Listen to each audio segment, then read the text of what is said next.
if everything you needed, all the healing, the clarity, the empowerment was already within you, just waiting to be unlocked? Welcome to Michelle's Healing Haven podcast. Here is a space where your intuition is going to take the lead.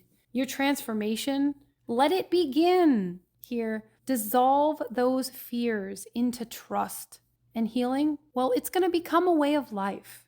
Thank you for being here and joining me on this journey.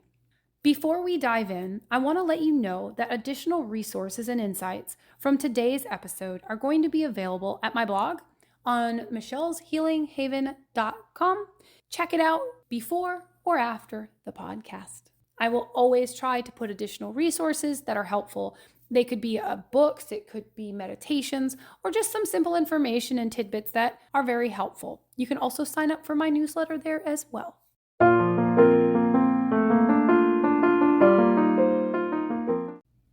Hello and welcome. My name is Michelle, and I want to thank you for joining me today. Today's topic, we are going to be looking at the intuition, how to hear it, how to decipher it, how to know if it's the ego, and how to connect more deeply to your inner wisdom that's already there, just might be being muffled right now.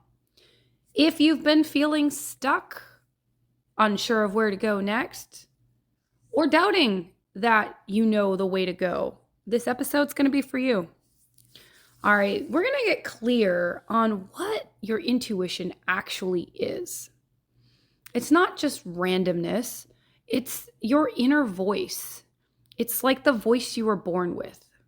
It's deeply rooted in your genuine energy, and it's aligned with your higher self. It's sort of how your soul speaks to you, if you want to think of it that way. Often, it speaks to you in a way that may not make sense at the time, or even make sense at all. And sometimes, because of that lack of explanation, maybe you don't trust it. Your intuition is very personal to you, and it's going to be extremely unique, just like you are. For some, you'll get a specific feeling in your gut. Other people will just have like this knowing in their mind. And like we talked about on the first episode, metaphysical, subtle energy's always there, okay? The intuition is part of that kind of energy. It's not necessarily something you're going to see.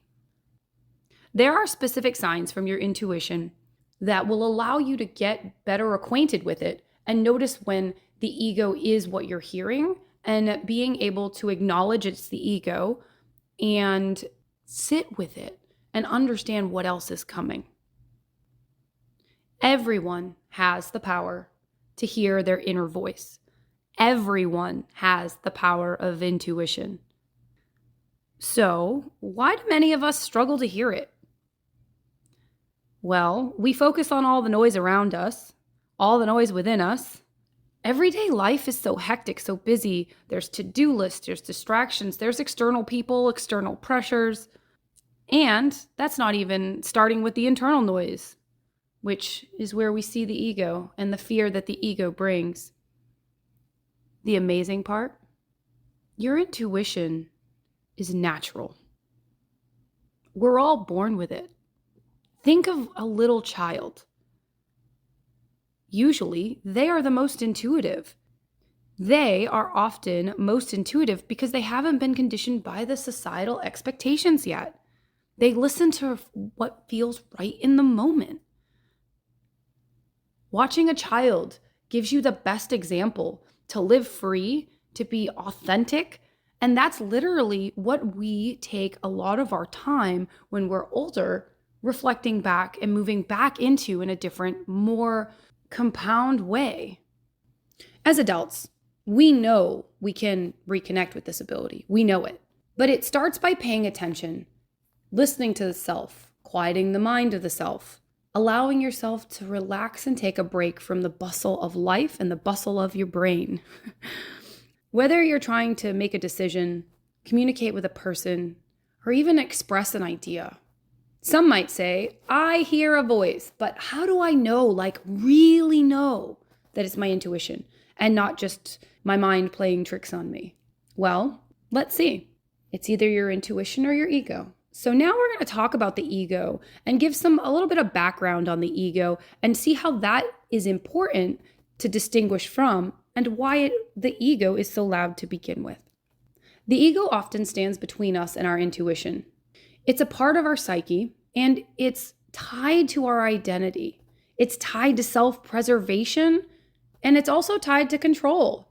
It's the part of us that defines, quote unquote, who we are. I am this, I deserve that.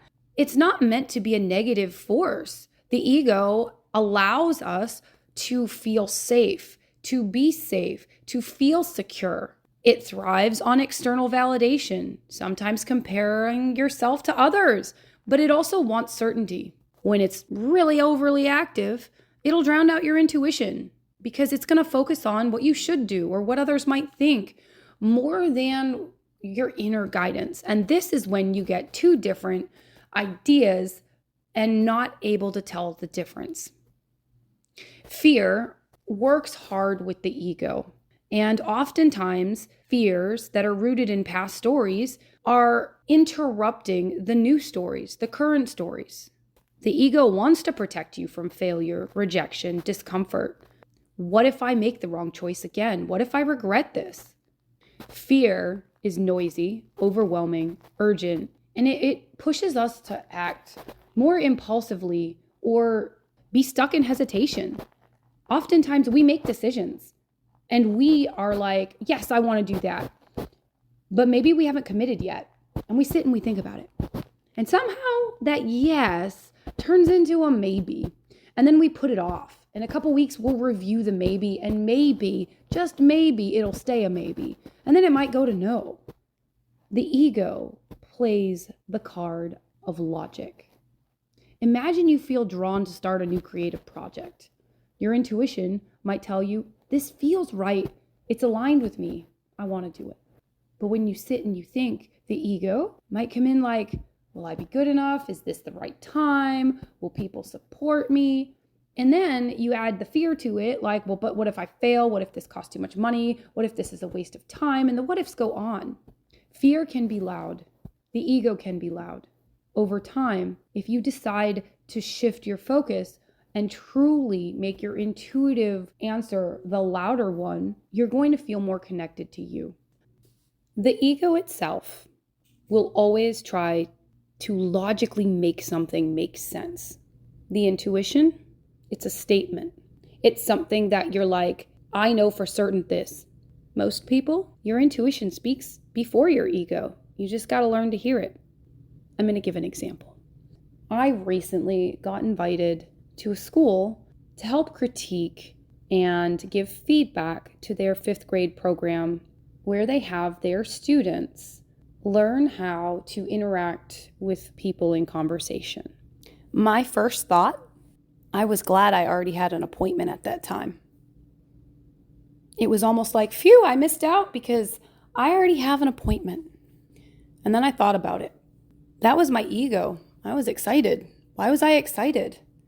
Well, that would be really uncomfortable.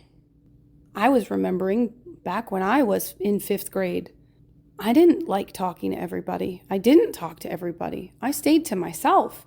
That would have been very uncomfortable for me as a 5th grader, let alone as an adult. So when I was first invited, I was like, ooh, I already have another appointment. It'll be fine. Cool. I don't have to go. Red flag number 1 to me. That was my ego. If I was meant to go, I wouldn't have this other thing. That's how I saw it. It got closer, and I got asked personally, hey, I think you should go. You should go. The pit of my stomach had this feeling, right? This feeling. But that feeling wasn't my intuition. It was my ego. The ego wanted me safe. The ego doesn't want me in uncomfortable situations. Even if I can grow from it, the ego just wants me protected. Recently, I had been asking the divine to show me other ways that I can grow my communication skills, see my communication gaps, see how to improve them, and where they each affected me at certain points in my life. When I was in 5th grade, I was not talking to everybody else. Maybe in a superficial way, but not actually going and doing what these 5th graders were doing.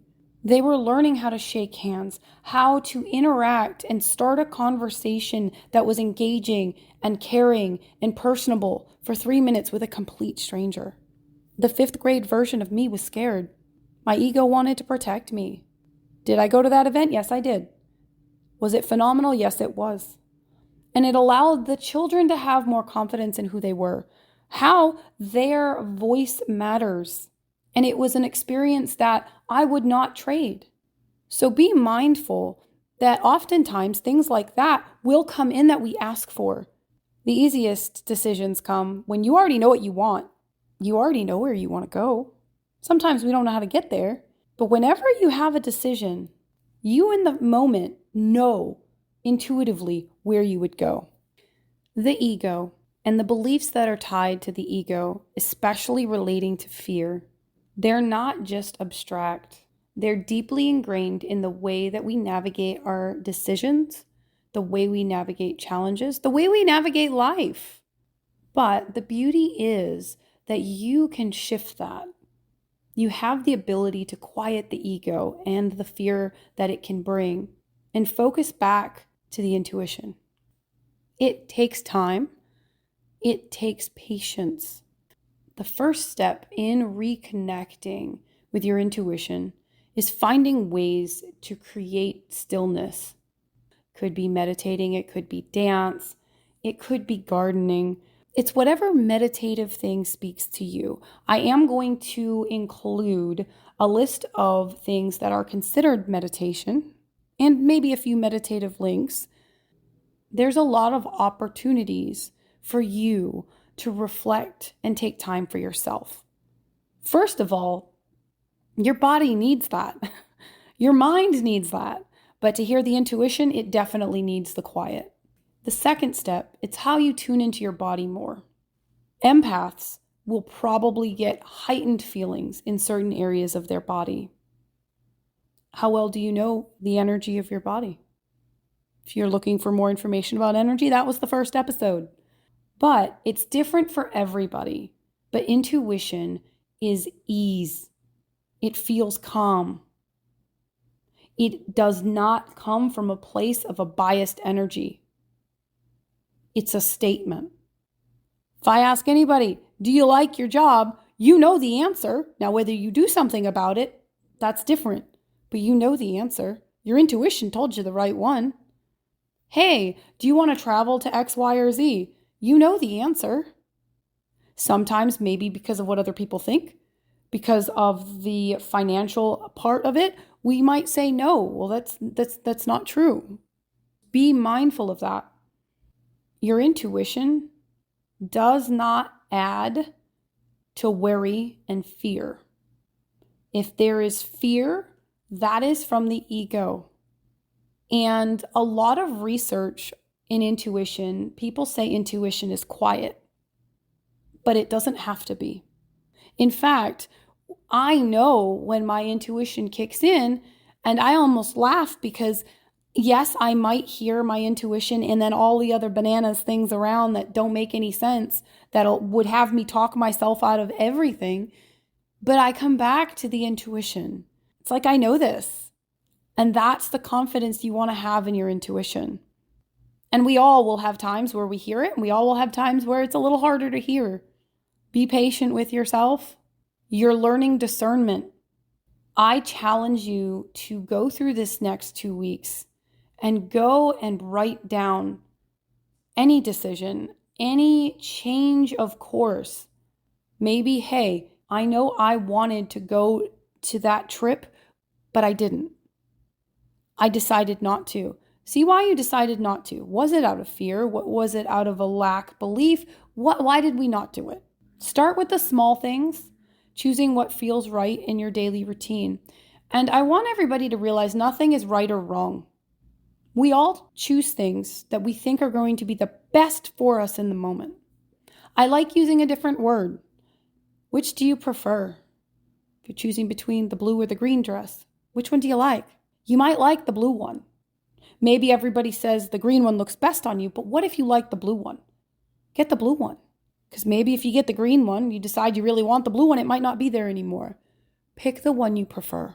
because it's yours. You're not living for everybody else. You're living for you. Again, you are the person that will be with you forever. When you hear your intuition, allow yourself to take pride in that, changing those cycles. It might feel scary. Allow yourself to overcome that fear. It's a brave world out there, and it's okay to grow. It is okay to grow. Another example of a habit that I had that I realized was more detrimental than helpful was my ego trying to ration the worst case scenario in everything that I could do. I would find a situation and I would be like, well, what is the worst thing that could happen from this? And my brain would go like, really worst case scenario. So now I have fear attached. I have the worst case scenario. I also have the best case scenario. I'm going to give an example. I worked for a company before my business in retail, and they were doing restructures. I didn't know what they were going to be doing. There was a lot of chatter that my job could be involved. So you do the worst case scenario, right? You got to make yourself feel better. And that's sort of how the ego works. You got to make yourself feel better, right? It's not really in the long run. When you look back, you're like, well, that didn't make me feel better. Why would I do that, right? But in the moment, it was, okay, so the worst case scenario, I could lose my job, I could lose my house, and I could be destitute on the street, right? Okay, there you go. Like that's like worst case scenario. Now, does that make any sense? And it gets to a point where the worst case scenarios don't need to be so dramatic. Like, hey, I trust that if this job should cease to exist, well, you know what? I know that they'll give severance. They always do. And then I get to find a new job that suits me better. That could have been my worst case scenario. I was overdoing the worst case scenario. I got to reflect back. Well, I was so sick of disappointment. I didn't want to put the bar that high. I didn't want to expect that high. So I thought that I should expect really low. So it wasn't that catastrophic if I lost my job. But that was the ego. How often do we let the ego give us extra stories that aren't true? When you do that, you also bury the intuition. My intuition told me, first thing is, you're going to do phenomenal, and there's a reason for this. There is a reason for everything, and I genuinely believe that. So I already knew I was going to be great, but I just kept going, well, just in case. The ego's like, you need a backup plan. You need a backup plan. You need a backup plan. So be mindful, what backup plan are you trying to make your primary plan? Because sometimes we put way too much energy into that backup plan instead of letting our intuition take key. The trust in the divine or the universe is going to get you further. The trust in your intuition and your higher self, it's going to get you far. It is. The small decisions that we make allow everything to ripple out and shift. And I know that I've alluded to this in most of the podcast, but I want to say this really blunt and straightforward. Your intuition is an internal process. External validation, external resources, they can give you different insight, a better knowledge of self, show you things that are mirroring back to you. They can spark growth and a vigor to learn something new. There is not one person outside of you that can hear your intuition. In fact, there will be times everybody around you, especially when you're around people that don't really align with you, that will say that idea is crazy. And you will know, like deep within you, that that's your decision. And you know that you want to do it. The Hermit in the Tarot. If you are not familiar, I will explain.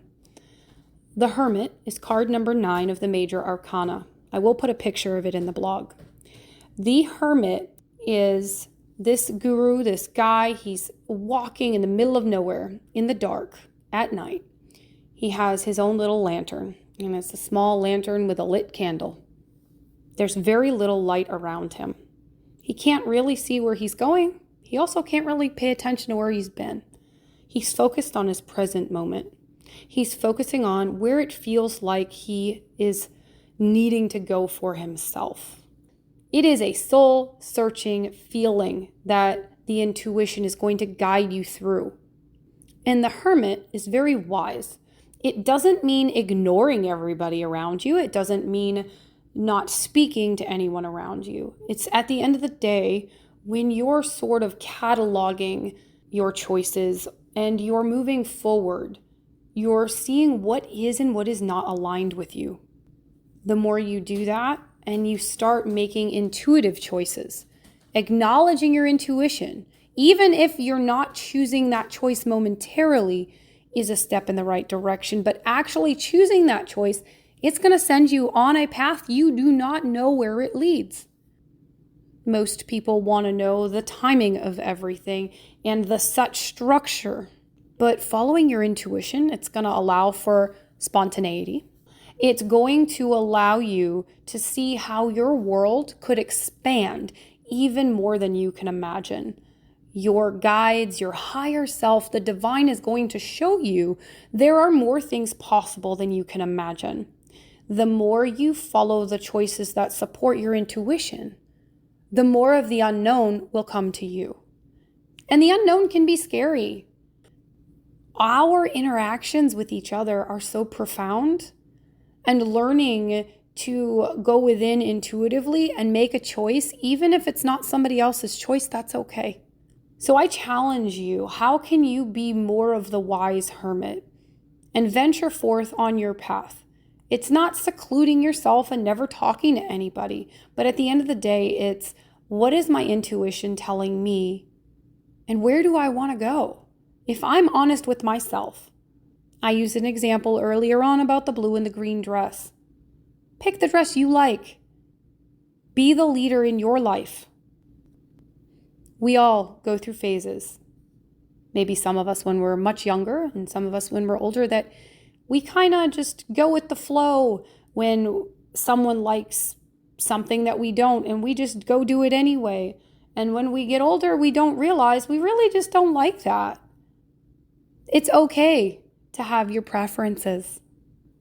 Utilizing your intuition will give you profound growth. And you cannot do it incorrectly. It takes time. Listening to your intuition, digging to that inner voice, you'll also find any obstacles that are blocking that. So, I challenge you, what is your intuition speaking to you right now? What thoughts are coming up? What things could you be doing that you're not? Where could you be choosing you more? How can you create more space for you to listen to you? You deserve that.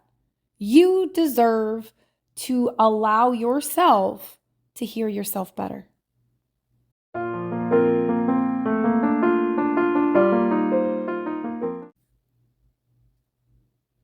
All right, now is the oracle time. I was pulled to Rebecca Campbell's The Lightworker Oracle. So I'm going to pull a card from that. I do have the book. I don't generally read from the book. I intuitively channel, but I am going to get the book just in case there is something in there that someone in this collective needs to know. All right. What's the message for today? What is the message for today? Oh, okay. We already got one. Where are you being called to journey to? There's change. I have my shivers. Okay. If anybody knows me, I'm going to interject here. I read tarot. I do oracle cards. I am on YouTube. I do go on TikTok. When my higher self or my guides are communicating with me, my legs shiver. It's phenomenal and it's fantastic. When you get to learn your body, your spirit guides can communicate in any way, shape, or form. You have to learn how to hear it, right? It's your intuition. Where are you being called to journey to? This collective here, there's a lot of forward movement. There's a lot of roads ahead that detour almost. Like I'm seeing, Mario, when you're playing the old video games, how they had a bonus level or a bonus thing. Allow yourself to Go where you're being called, whether it's a vacation, whether it's you moving out of a house that doesn't serve you, whether it's you changing a job that doesn't serve you, and maybe you're going to move halfway across the country and get a new job. I'm going to read from the book now. The Celtic word imrama means a journey of the soul, a voyage on which we don't know where we're going, but our soul knows the way. If you pulled this card, you're either being called on a soul journey or you're already on one. It could be a physical, ancient place or metaphoric.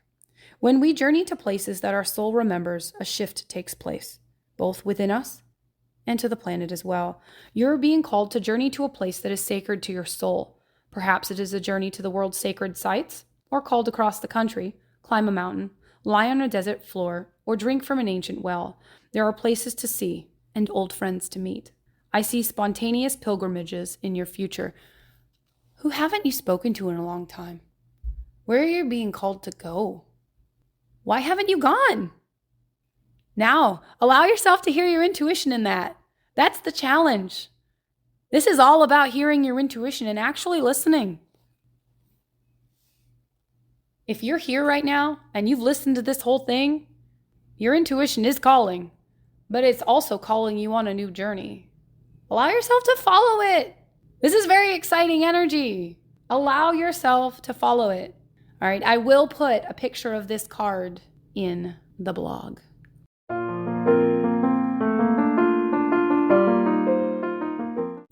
I want to thank everybody who has been here for this episode.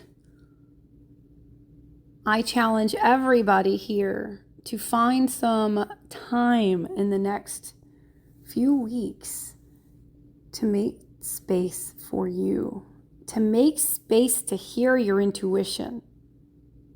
You deserve it. Allow that to be something that is incorporated into your everyday life. I hope this episode has inspired you to embrace your intuition and recognize that power that's already inside you, waiting. It's just waiting. It's gonna keep speaking even if you avoid it. If you enjoyed this episode, don't forget to subscribe to Michelle's Healing Haven so you never miss an update. You can visit my blog as well at michelleshealinghaven.com/blog for additional resources from this podcast. I'd also love to hear your thoughts. Share your feedback through the website, share your feedback on the actual podcast itself. Your voice helps shape this space of healing and connection. In the next episode, I'm going to unravel the mystery of manifestation. We're going to explore the art of turning dreams into reality. And we're going to try to tap into the unseen forces that shape our paths. In order to do this, you're going to want to be able to hear your intuition. You're going to want to be able to understand your energy. Are you ready to harness the magic within? Until next time, may your energy flow freely and may your heart stay open.